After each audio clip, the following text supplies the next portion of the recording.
Hi everybody, this is a special event, kind of a joint venture between Joe Brunner's Small Cap Investor video talk, my newsletter Stock-Telegraph.com TV, and my international, or the international edition of Stock-Telegraph.com.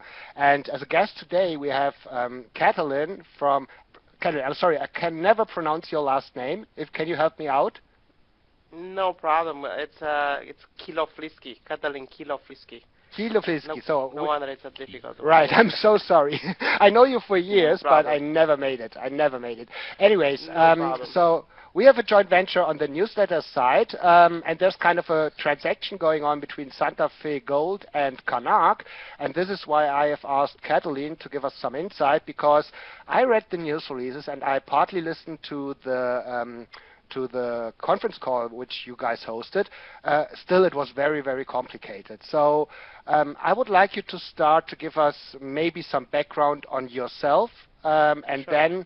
then tell us about the transaction. My main contact to you was with Canarc, yeah, and you were looking for to acquire some projects for quite some time. Yeah, you had some projects which you investigated, but you ended up now with a transaction with Santa Fe Gold. So the stage is yours right now.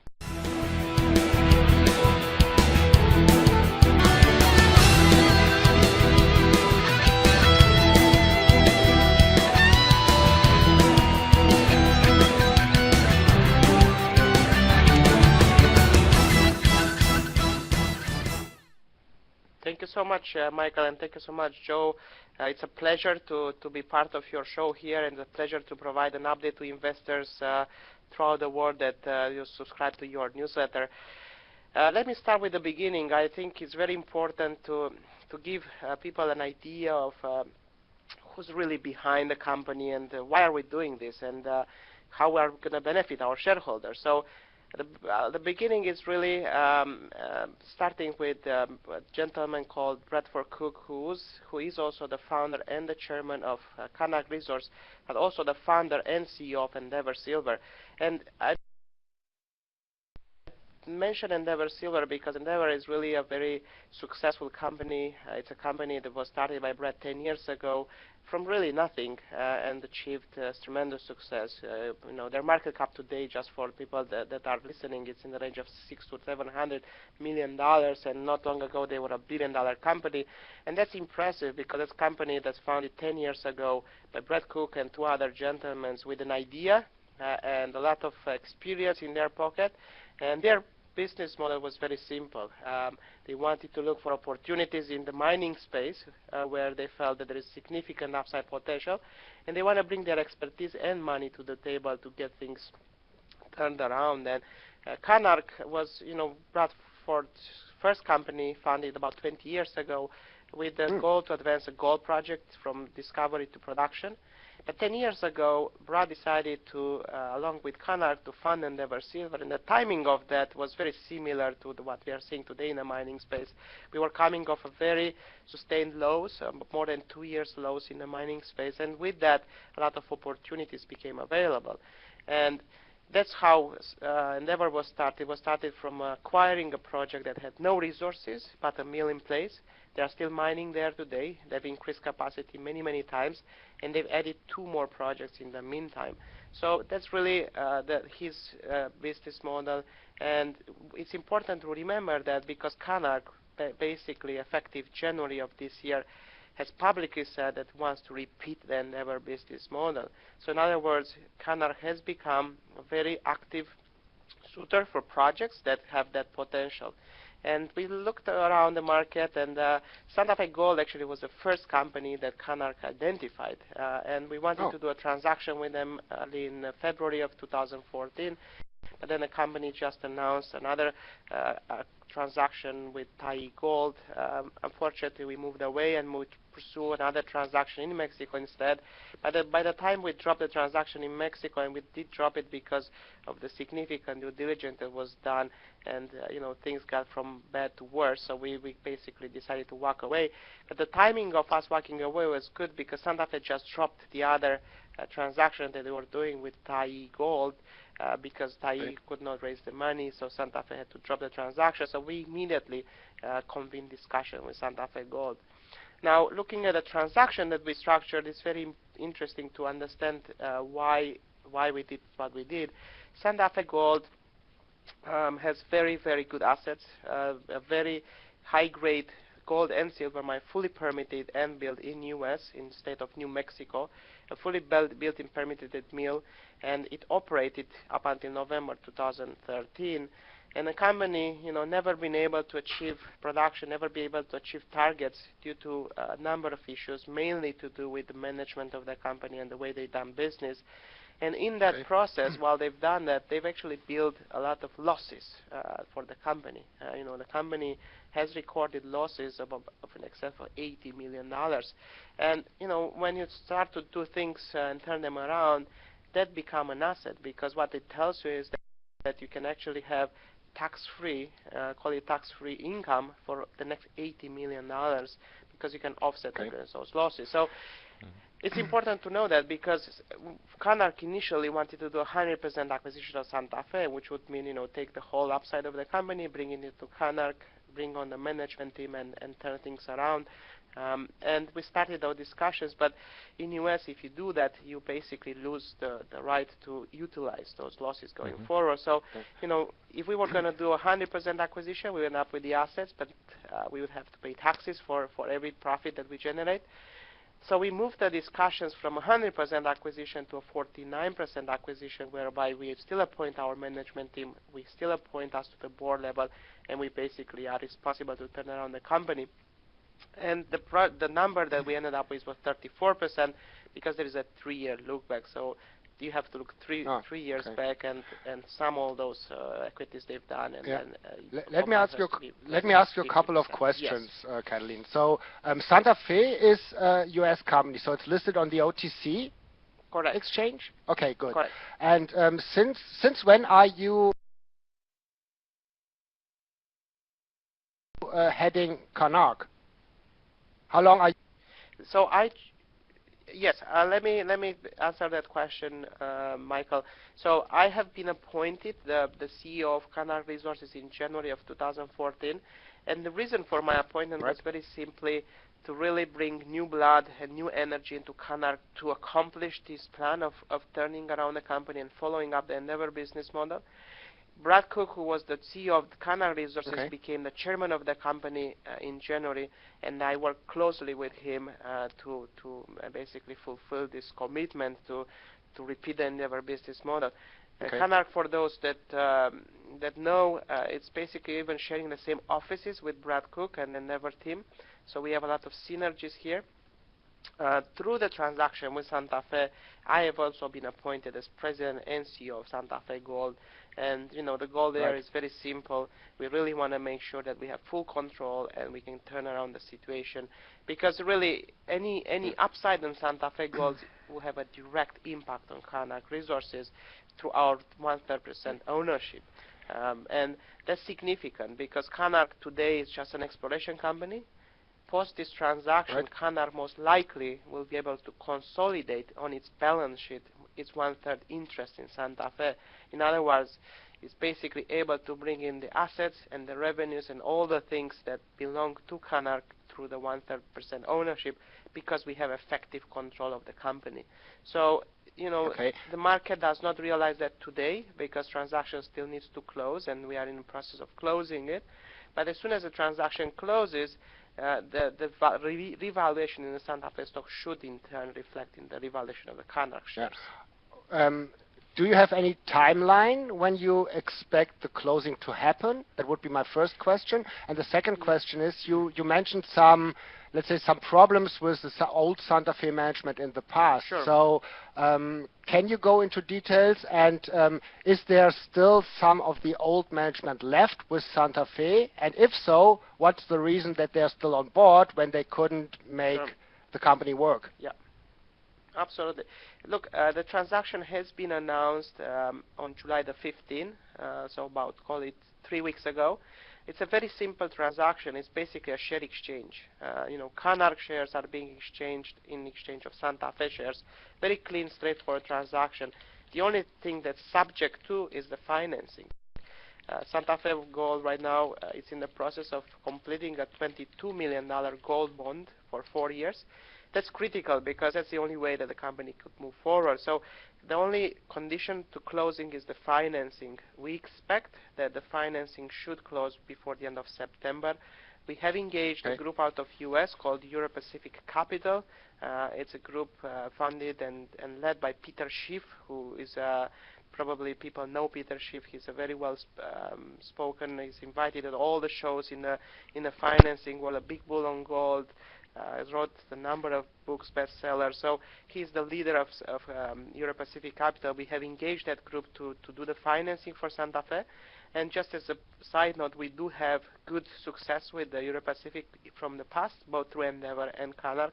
So there is a relationship already in place. So that's the only thing that's subject to right now. Now talking about the old Santa Fe, I think it's a good question. What did go wrong and how we are going to turn it around?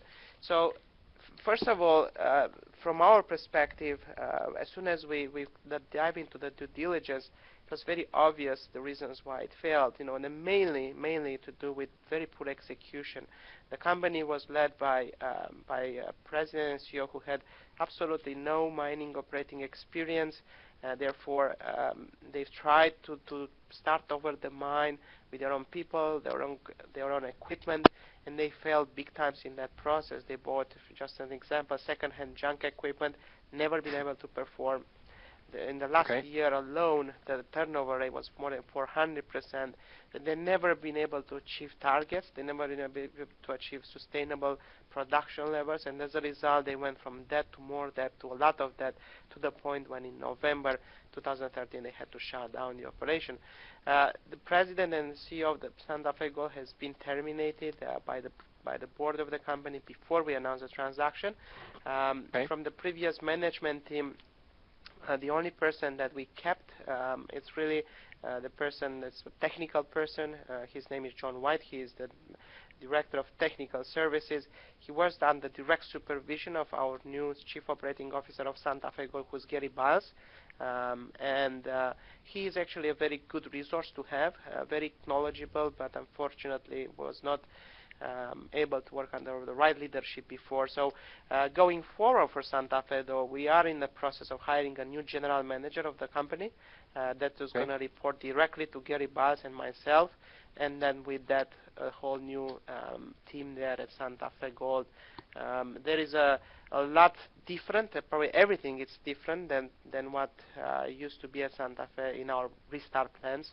And I can go into a little bit more details if you want, but we really looked at the Santa Fe Gold from grounds up, and starting from that is really redoing the resource model, because in the mining space you can fix, if you know how to, management issues, people issues, operational issues, but you cannot fix resources, right? That's so right. Yeah. The first thing that we really needed comfort with was the existing resource, and that's the first thing actually we commissioned. We have announced about 10 days ago a new resource model, which not only confirmed the mine life that's left there, but also increased the mine life by an additional 1 year. So we are very confident in both the existing resource model, but also the upside in the whole district that's still really significant. And that's another very important element that was very attractive for us for Santa Fe Gold. Okay. Catalin, can I ask a question? Are these real pictures from the mine? This one and this one. So there is a lot of equipment there. What you can use. Joe, that's partially true, because those are absolutely indeed actual pictures from the mine, from underground, and the second picture is actually from inside the mill. And let me talk a little bit more about the assets here. The mill actually, let me start with the mill. The mill is essentially brand new. It was built in 2011. It's state-of-the-art mill, fully computerized. Everything is automated. It's a 400 tons a day operation, but unfortunately never been able to sustain continuous production because the mine has always not performed. And the reason for not performing is, primarily they have tried to do the mining themselves. So they bought equipment. The equipment failed. The equipment was not in good shape. And they've also tried to run the mine with their own miners, and they didn't know how to do that, so people were always leaving, and a huge turnover. Going forward, though, to avoid those problems, we are planning to use a mining contractor for this operation.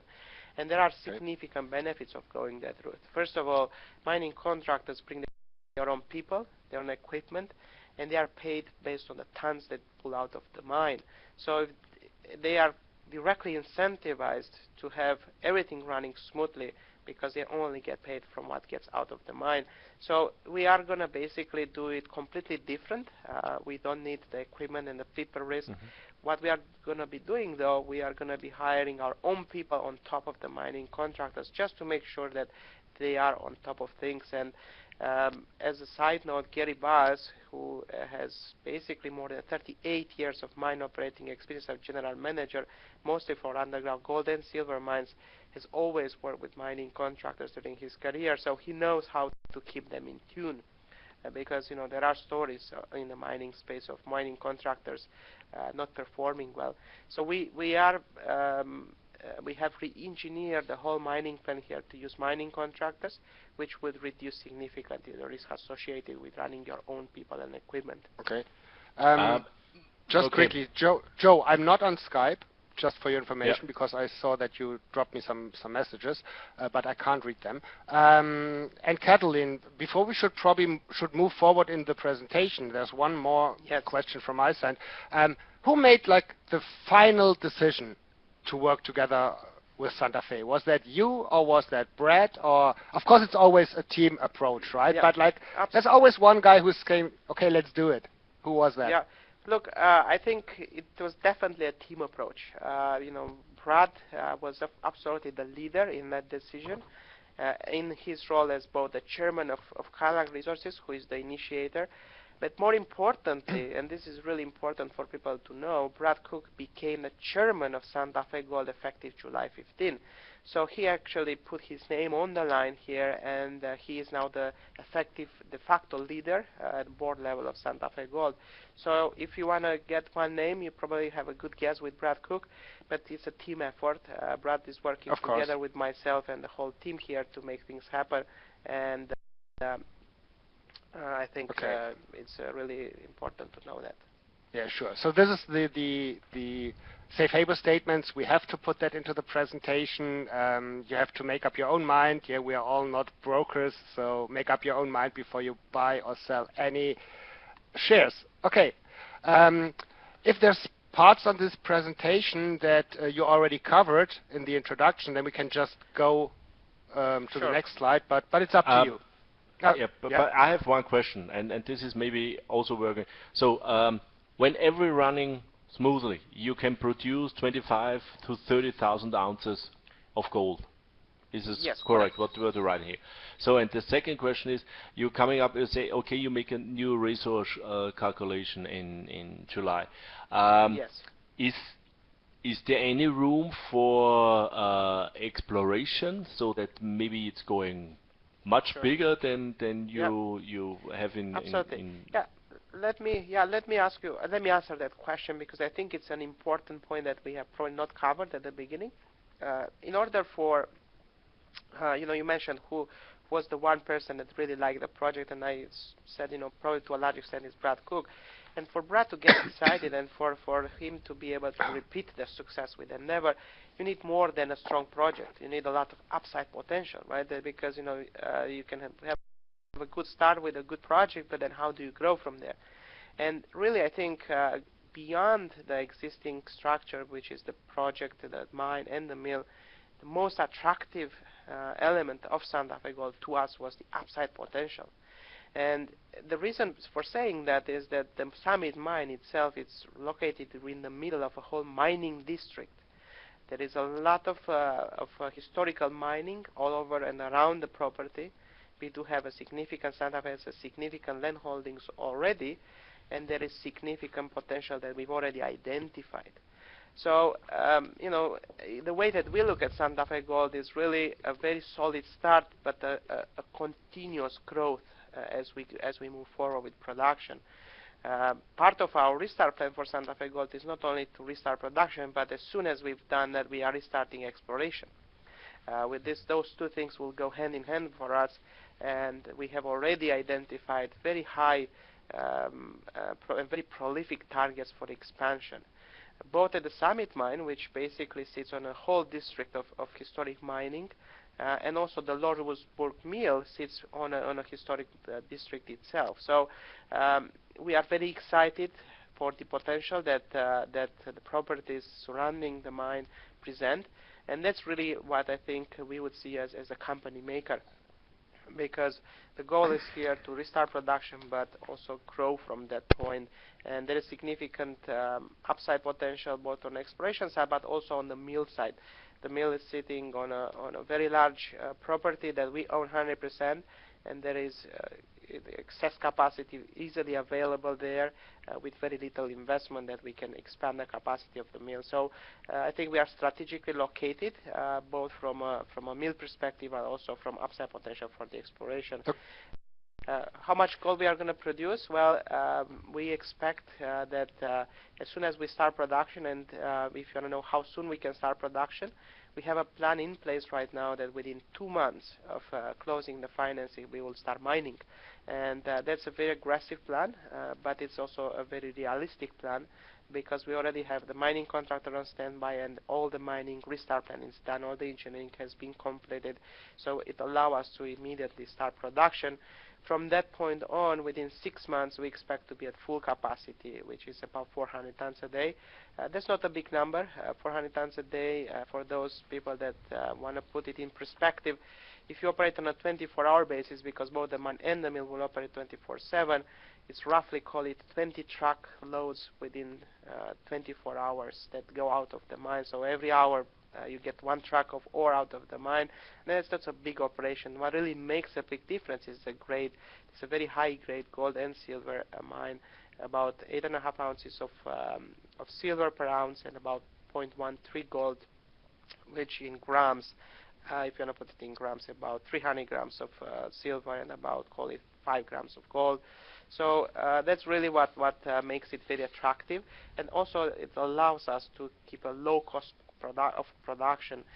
We have estimated that our cash cost of production is about $500 to $600 an ounce, and I dare you to compare that with a lot of other mining operations, especially in gold, to find a low one. We're probably going to be one of the lowest cash cost producers, all-in cost, which includes everything, the debt reservicing, the G&A, everything. It's about $800 to $900 an ounce. So what that tells you is that if gold is at $900, we are breaking even. So it's a very attractive and very highly leveraged to the gold prices. Kathleen, one question. You told us before, okay, the reason you don't take over the company is the loss what the company have, and you can exactly use this in the future. How is really the balance sheet structure? How many debt has the company itself on it? Sure. Or was this all equity what the company put in the past, and now it's debt-free, nearly debt-free, and the only reason why you cannot do it is that they cannot handle the production? Yeah, no, that's a very good point, Joe, and I think it's important for people to know that. So Santa Fe, beyond having very good assets, the company, before we started this transaction, was in a big hole financially. The amount of debts that the company has before the transaction, it's in excess of $30+ million, and a lot of money required to restart. So it was a very tough proposition, call it, right? So you are looking at a company that has more than $30+ million in debt, and you need another 14 or so to restart. So how can you tackle such a big challenge?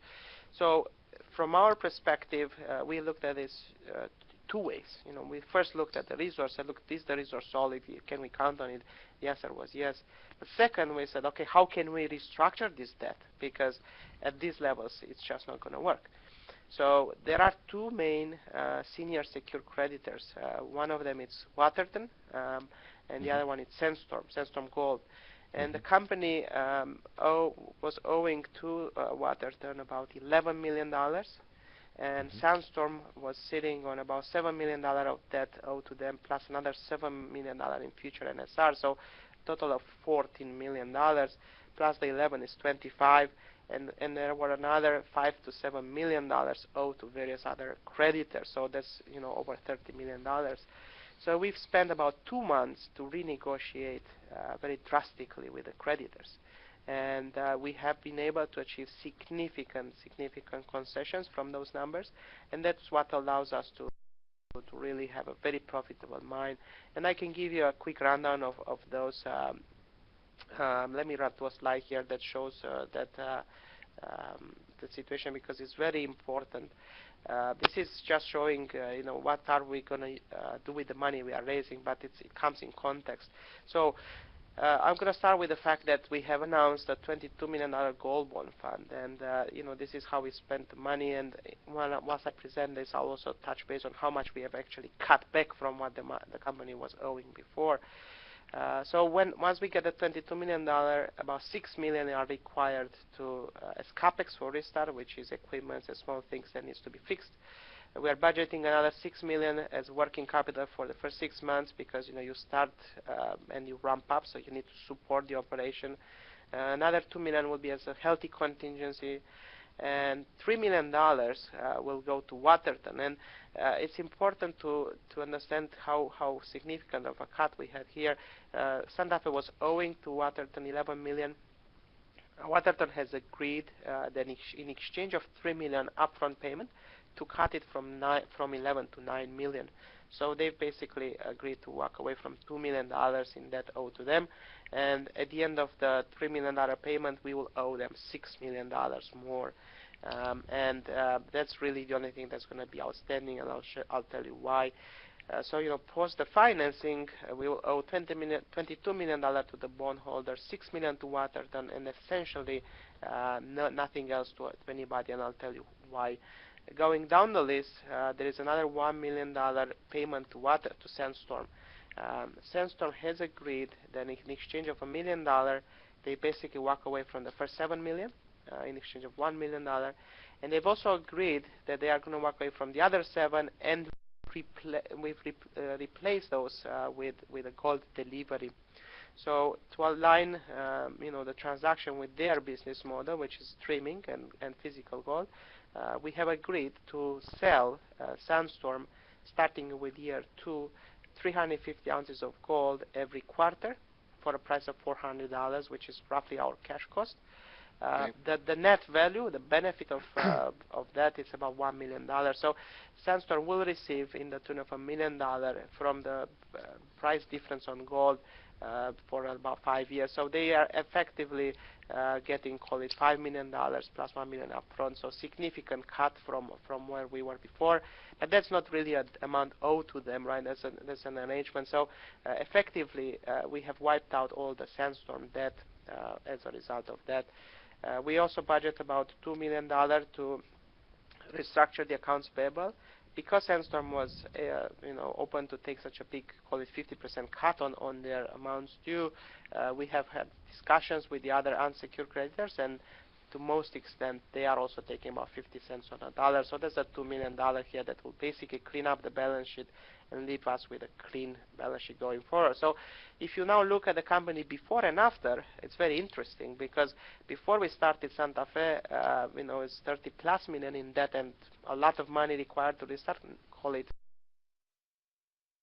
$14 million. After the financing closes, all we're going to be owing is 22 to the bondholder, 6 million to Waterton, so 28. But the same day we have about 14 million in cash in the bank to restart. So effectively $14 million net debt the day we restart the mine. Call it 28 because 14 is in cash. So the before and after picture is really dramatic here. Before 30 plus in debt, plus call it another 14 to restart 44. After a net debt of 14 with a bunch of cash in the bank to restart. So it took us a lot of time to come to these agreements. We have formalized those agreements with all the creditors, the main ones, Sandstorm and Waterton, and they are available for people to look them up under AK filings for Santa Fe Gold in Edgar. So people can actually read those agreements. Okay, Catherine, that's really a great deal. One question to Sandstorm. Is this deal limited to 5 years, or is this a life of mine deal? The Sandstorm deal is life of Summit Mine only. Okay, so this is, we're talking about Summit Mine that right now today has a mine life of about 6 years. They get 1 year holiday, so they all get 5 years. So it's limited to the upside of Summit Mine only. Just to give the upside potential to Sandstorm, we basically say, look guys, if we find more ore here at this mine only, you can keep getting your gold. They needed that, right, just to align it with their business model. So I think that was a fair thing for us, for them to ask, and a fair thing for us to grant them. But you know, guaranteed it's only whatever is in the resource right now. After that, if more resources are found in the same mine, we can keep going. But anything beyond the Summit Mine, which is the upside potential that I mentioned earlier in the district, it's not affected by the streaming deal. Okay. Okay. Can you get back? There was, I think, there was a map in the presentation. One of my questions would be if you can give us some more insight on the whole area. So, are there other producing mines around? Are the projects or the properties around owned by let's say majors, or are they owned by small public companies, by private gold diggers? So how is it looking there? Sure. Both assets are located in the state of New Mexico. New Mexico is really a mining state, mining-friendly state in U.S. One of the largest, or probably if not the largest, open-pit copper mine in North America is actually in New Mexico. It's about 80 miles from the property. It's called Morenski Mine. And you know, it's the mine that we have is really within the same district. Within the same district where we are, the Summit Mine, there's about, on the range of about 30 miles, 30 square miles, several dozens of historic mining projects that operated about the 1940s.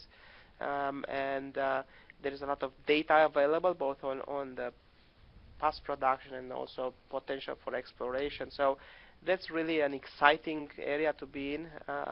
Even the property next door to us has mineralization, and we are in discussions with the owners about that. So we are very, positive on the upside. It's still blue sky. There is a lot of risk associated with that.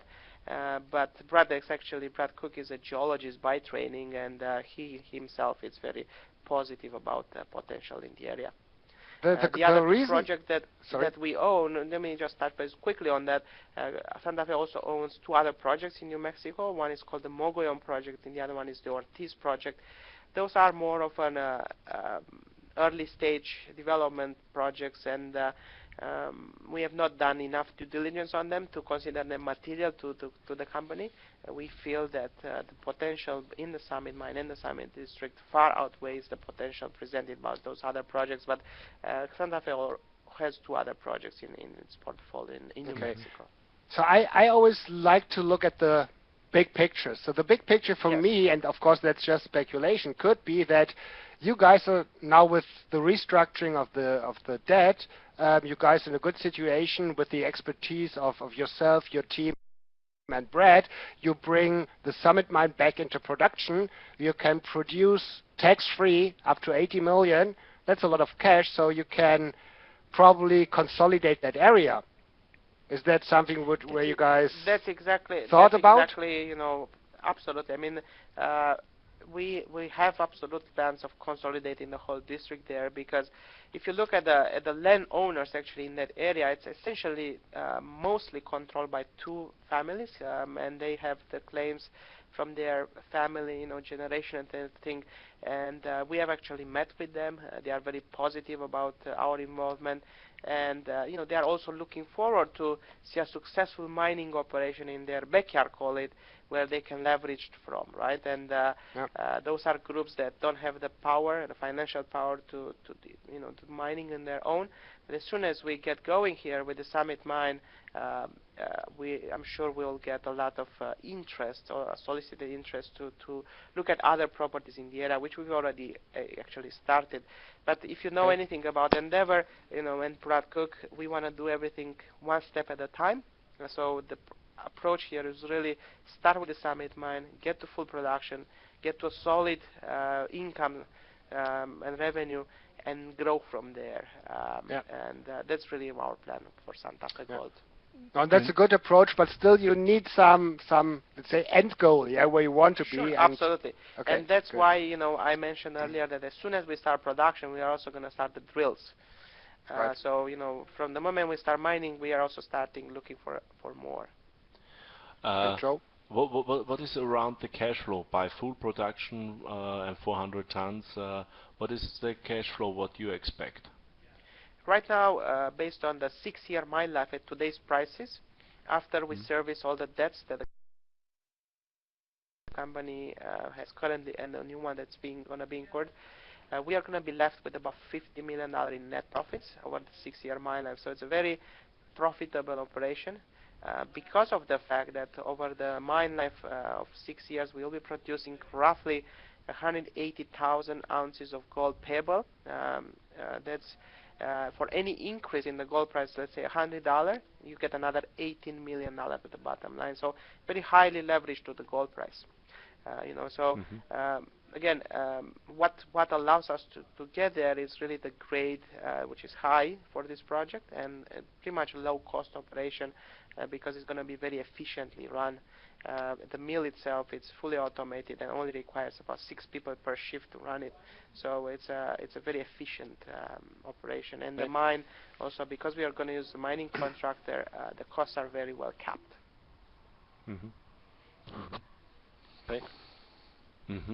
But let me maybe touch base. This is the resource table that was published about 10 days ago. We expect to publish a 43-101 full technical report probably by August the 15th, which is the full technical report. That was an important step that we needed to do to ensure that we are confident within the existing resource. So investors could watch for a full technical report to be filed on CDR by middle of August. Quick look at the mine plan. This is just an overview of the existing Summit mine. The blue lines that you see here are all existing developments, and this is existing tunnels that are already built. The green lines that you see here is the new development that we will be doing. What's very interesting is that all the pink blocks that you see here in the model, this is really all the area that's been mined. Everything else, that's all those shapes that you see there, those are new ore bodies. They have not been touched. So there's very little, call it, mining that has occurred in this mine, but a lot of development, right? If you look at all those blue lines, those are intensive capital costs to make those development, but the company has never been able to actually get most of the ore out. When the mine stopped in November, on the lower right-hand corner here under this front loader, this whole area here represents about 6 to 8 months of ore. It's basically ready to go. Those blue lines are the declines that are already there. So the plan here, and that's how we can actually start mining within 2 months, that we start mining in this area here, and at the same time, another crew starts developing the green stopes to go deeper into the mine. So we are basically ready to mine very shortly here because a lot of development has been already made by the previous team. Unfortunately to them, they have not been able to sustain production. They've done a lot of development, but never really been able to take the ore out because they didn't have the right people, they didn't have the equipment. So, and as a result of that, they ran into debt and more debt to the point where they had to shut down. But we are really in a position to start mining very soon. Quick look at the mill. These are a few pictures from the mill site here. The one at the top is an inside view of the mill. The one at the bottom, it's call it a print screen from the computer. Everything is automated. You can control and monitor everything from the click of a mouse button. So the mill itself is in very good shape. On the right-hand side here, you see a picture of the ball mill outside and the building. There's a lot of capacity, additional capacity that's available there, and relatively inexpensively you can increase the capacity of the mill. The mill is actually located next to the highway. It's a off-paved road connected to the power grid. just outside of a town called LORDSBURG in New Mexico. So everybody that works at the mill pretty much lives in the town. So it's a very welcome addition to the community there, because it creates jobs, and we are getting a lot of positive feedback from our restart from the community already. How far is the mill from the mine? The mill is about 50 miles away from the mine. And there is trucking costs associated with bringing the ore to the mill. That's all factored in the costs mentioned earlier. The reason why it's still economical to truck it is because it's a high-grade ore. So the costs associated with trucking still make it a very profitable operation. And we actually have two kind of products that we sell. One is a flux product, which is basically crushed ore that's sold directly to the smelters, and the other product it's a concentrate that's produced through the mill. About 60% of the ore is actually processed through the mill, and 40% is sold as flux. So it gets here at the mill, it's crushed and then sold to the smelters. Smelters love it because it has a high silica content, and they use it for copper, and they actually pay us for the precious metal content in the ore. So the two product feeds actually allow us to make a very good cash flow from the operation. Right. I think I touched earlier on the restart plan here, and we can just move on from there. But it's really important to remember that before and after picture on the financing situation. MOGOLLON project is the other project that Santa Fe has. We have an option on it. We need to make a decision on this project by the end of the year. A significant upside potential, but we will have to see how that fits within our strategic plan of Santa Fe going forward. The other project is a project in New Mexico, has over 1 million ounces of gold. It's called the ORTIZ project. So very, very interesting project, but unfortunately, very hard to permit most likely. So we will have to make a decision whether to keep or maybe sell this project in the future. Could you just go one slide back to the other project? Sure. Actually, so you need to pay almost a million towards the end of the year. To keep that in good standing, or is that for the option to acquire basically, if we pay $1 million, we have 100% of the project. So, however, we are in discussions with the owner of the project, and most likely we will be looking to reschedule that payment. It's not within our priorities right now to just pay the $1 million. There is a better use of $1 million, call it, in the other projects that we have in the summit. Especially because you said you want to do it like step by step, and this would be a little bit out of the way. Exactly. So most likely what's going to happen, we'll try to have discussions to extend those options to the project. What are the chances? If you would need to bet, I can like tell you 50-50? that as far as we know, yeah, exactly. I mean, it's hard to say for sure, but as far as we know, there's not a lineup of people looking. Yeah, that was to if Columbus doesn't have an alternative. Then I guess they're just agreeing to an extension. Exactly, exactly. And I think still in the mining space, $1 million goes long ways for a project. So I don't think there is a lineup of people wanting to take over this project. But again, it's not a core project to us. So even if that happens, we have a significant upside in the district that we can advance with instead.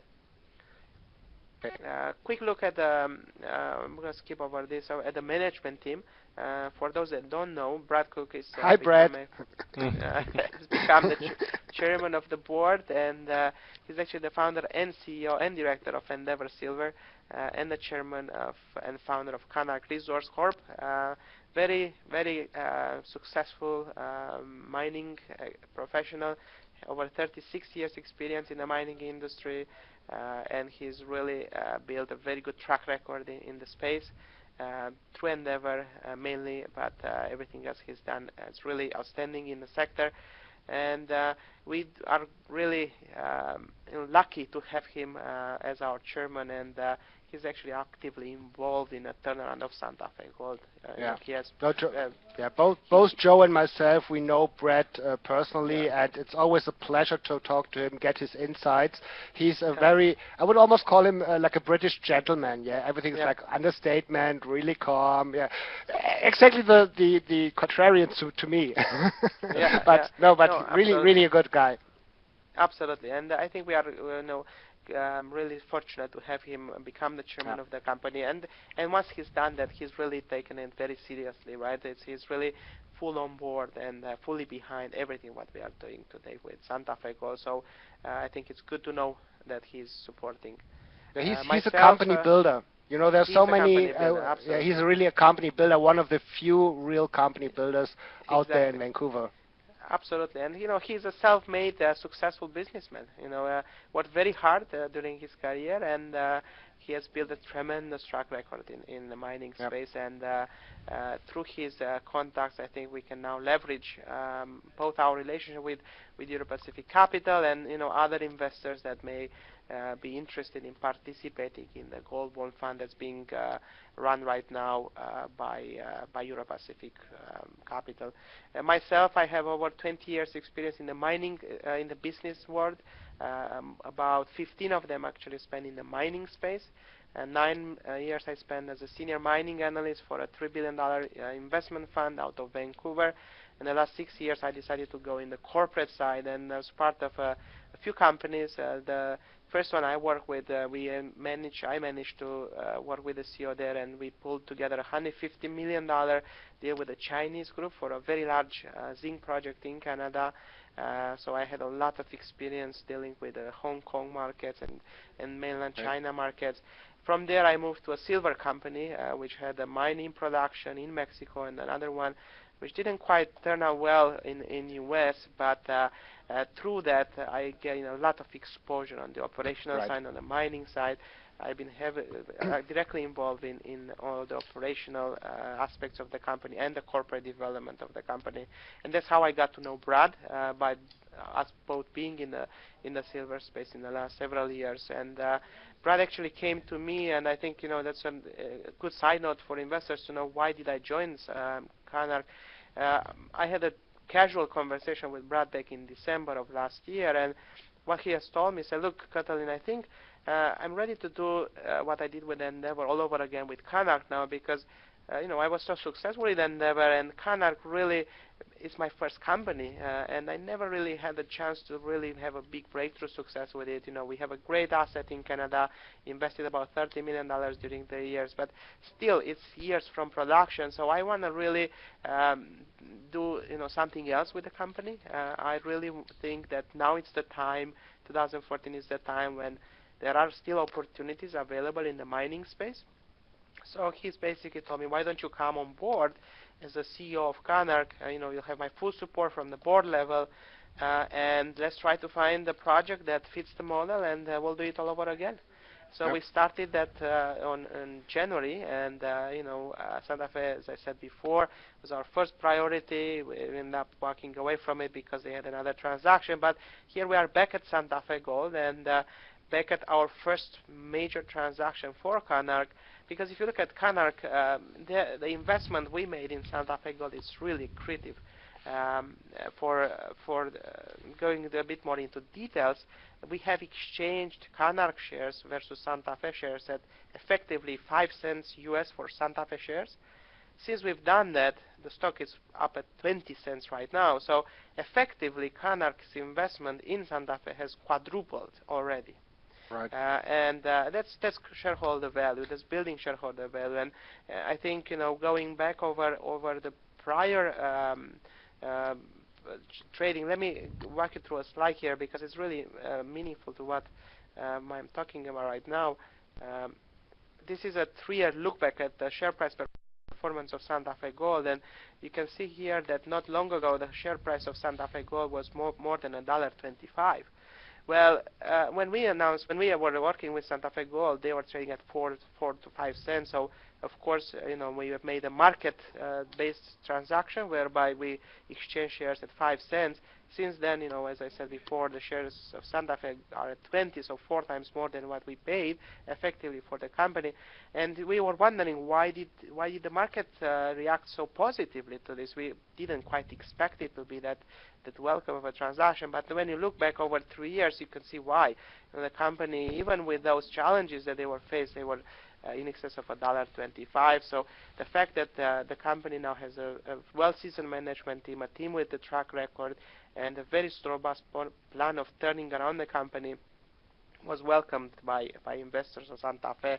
So the chances are, that as we get things done, the revaluation of the company should continue to occur, and in turn, Canarc's 1/3 ownership of the company should increase in value, and we are basically building value for our Canarc shareholders. And Canarc right now will focus not only on Santa Fe to get it going, but also on the core project that we have in Canada to bring it to the next phase of development. And Canarc may do at some point another strategic transaction similar to what we've done here with Santa Fe Gold. So what's the market cap? What's the market cap of Canarc right now? The market cap of Canarc is in the range of $15 million, and if you look at our 1/3 ownership in Santa Fe Gold, it's almost 2/3 of our whole market cap. So there's not factored in yet in our share price, because it's good reasons why not. The transaction has not closed yet, so the shares have not physically been issued. We are still working on the financing, so there are risks associated with that, and everything is subject to financing. I think we have a good starting plan and a good plan in place, but there are risks associated with that. So I think as soon as those are done, we should expect probably a different valuation for both Canarc and Santa Fe going forward. Let me ask another question. If one of your closest old childhood friends comes to you and says like, "Hey, big buddy, I have 10 grand left which I want to invest," would you tell him to invest into Santa Fe, or would you like to tell him to invest into Canarc? That's a very good question, because we actually get that question a lot from people. Like, which one is a better investment? Is it Santa Fe Gold or is it Canarc, right? Because of the fact that Canarc really is not reflecting any of the Santa Fe value. To be fair with my friend and to be fair with the investor, I would tell them, look, there's still risks on the table. We are working on this financing. We have a very robust plan here, a very good arrangement in place. We think we have it turned around, but wait until the financing closes. You probably end up paying more for the stock, but you are in a safer grounds at that stage. So that's probably what I will tell them. I say, look, just watch us, do whatever you want to do. As soon as things are really going forward here with the financing close, then maybe I could say, yeah, if you want 10,000 to put it. I think you probably will be making a good decision here. But again, mining, it's all subject to risks, like always. Right. But all business is subject to risk. Yeah, it's not only absolutely, mining, yeah? Absolutely. Especially mining. But hey. Exactly, and I think that's also important to understand that the way that we run, and the way I run the company is really it's a business. We have to make profits for our shareholders. We have to be profitable, economical, and after all, being it a mining, being it a manufacturing, shoe business, whatever it is, the first thing is you have to run the business, and you have to know how to do that, and then you have to do it with the profits in mind and low costs in mind and efficiency in mind, and that's the first thing that makes, I think, any company, especially a mining company, successful. And then you surround yourself with the people that are very experienced in the space, such as Brad Cook, and then the other person I didn't mention is Gary Biles, who's the chief operating officer of the company. A guy that's got years and years of experience, and a new general manager that will be very very experienced, hopefully. So that's how you make a successful company. Yeah, but right now, I think in the whole sector, mining sector, resource sector, the valuations of the companies are so ridiculously low. Yeah, absolutely. All over. If you compare that to two guys that developed an app for Android or iPhone, and they are taken over for like 5 billion. Yeah, so where's the value there? So I just don't get it. So this is why I agree. we are mining guys, or we are not mining guys, but we are investing into resources, on the physical end, but also, of course, in interesting stories. Kathleen, one question. Michael, do the other one. What is the better investment? But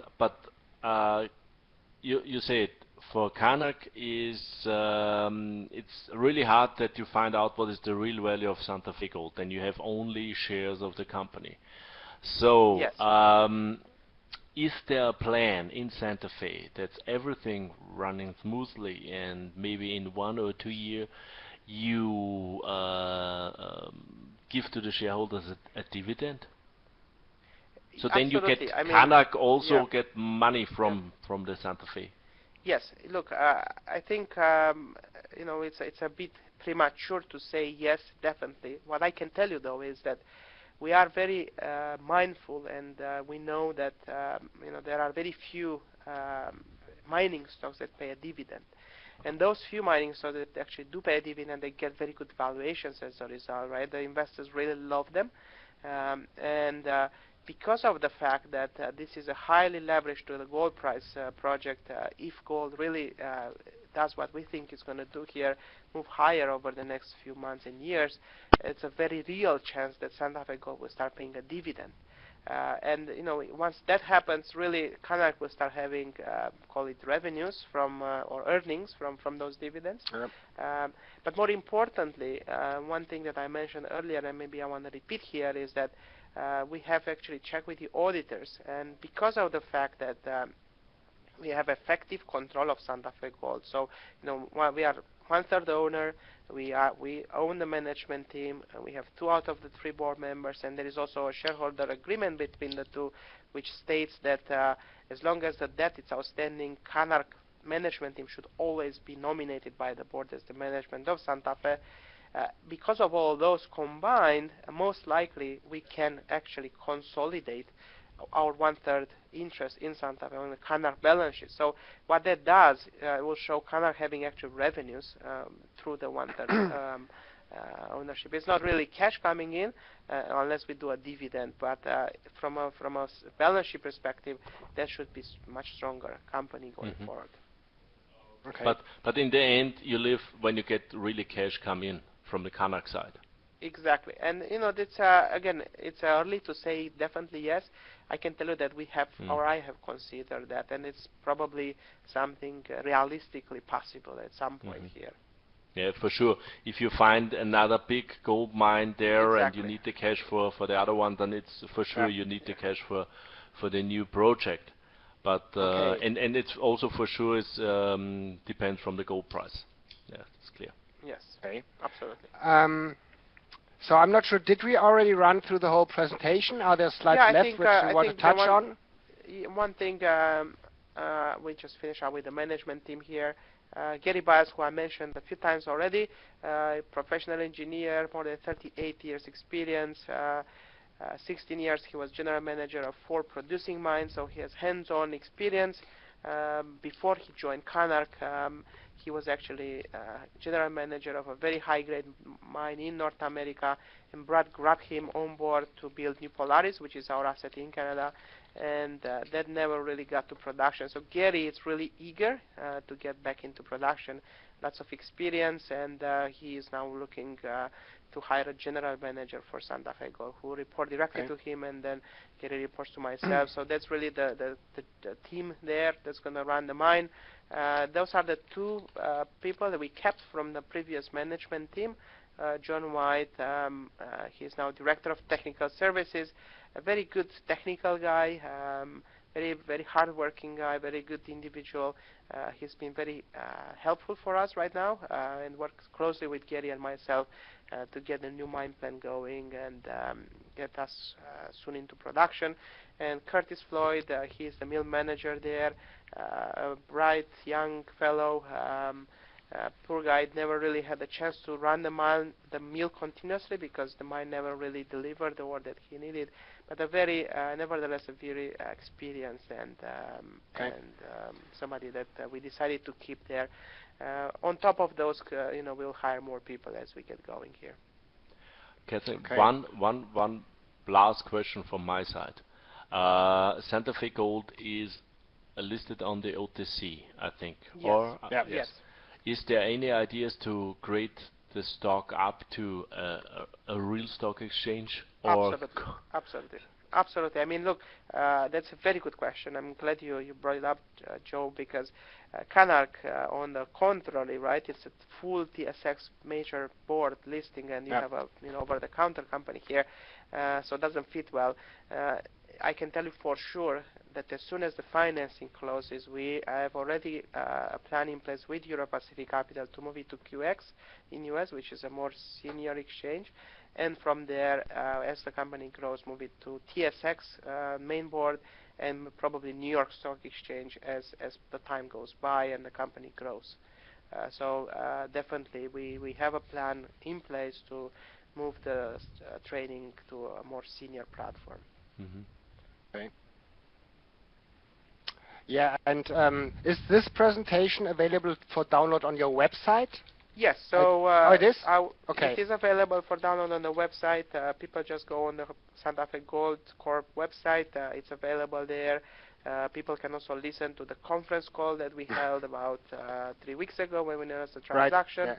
Yeah. And if any questions, we are always here to answer them, and we welcome people's feedback. Yeah. This is why I didn't find the presentation, because I was on the Canarc website and it wasn't available there.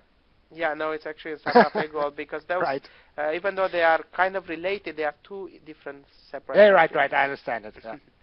Yeah. Okay, Joe, any final question? No.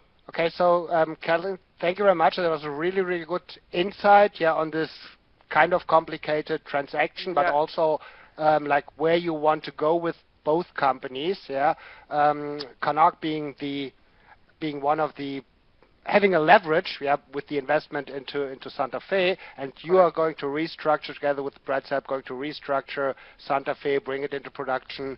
Big picture is consolidating that area. So Santa Fe is going to move up to a more respected exchange. So from my end, good luck with all your endeavors. And I hope that we can touch base with you again, maybe a little while after the transaction really has closed. Absolutely. That you can give us an update. And in the meantime, I will of course inform my readers about any developments. And so the stage is yours for the famous last words. So sure. Look, I think I really welcome the discussion with both Michael and Joe here. It's always a pleasure to talk to you. I think we've known each other for a number of years now, and I like what you guys are doing there.